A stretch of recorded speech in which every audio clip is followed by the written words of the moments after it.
Of course. Everybody knows sinus rhythm, so let's just go over the arrhythmias. So first, this is sinus arrhythmia. It looks normal, but it's slightly off, kind of like a homeschooled kid. It's going to have normal P waves preceding every QRS, the little P before the little bloop up. It's actually pretty common in athletes, also if someone's having an inferior wall MI or for dig toxicity. Next, sinus tachycardia. It looks normal, but it's super fast, like they drank too much coffee. This means everything's normal. There's a P for every QRS. QRS is nice and tight, but the rate is going to be above 100. Sinus bradycardia. It's the same. It's normal, but it's really slow. They're always late to the party. They never get the joke on time. It's below 60. This is called an SA arrest or a block. It means that the rhythms are normal, except they're going to have missing little spots. They're going to have some pauses. Yes, you will always have a P for the QRS. Happens with infection, some MIs, and also if you stimulate the vagal nerve. Next is second degree AV block or Weckenbach. This is when the little atrial rhythms are regular, but the ventricular rhythm is irregular.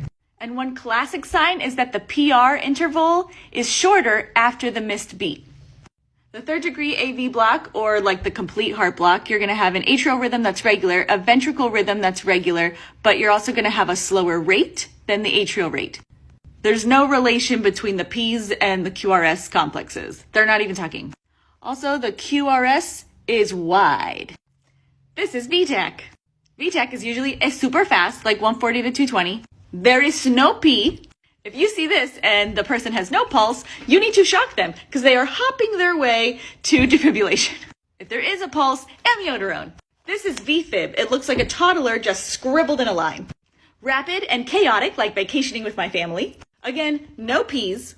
If there is no pulse, you should probably start CPR and do some epi. Asystole. Nothing's happening. This is super duper VTAC. It's like VTAC with a Superman cape. The atrial and the ventricular rhythms are just incorrect and irregular. It's hard to tell what's the P and then what's the T. Probably is gonna need some cardioversion or some adenosine.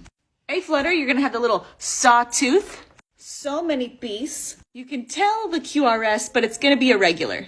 AFib, the atrial rate is grossly irregular.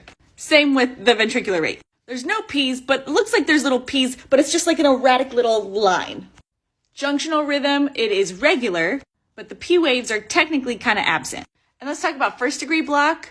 There's a P for every QRS. The QRS complex is normal, but the P to the R interval is going to be greater than 0.20. This is assuming you know the basics of like intervals and what a PQRS is, and a T.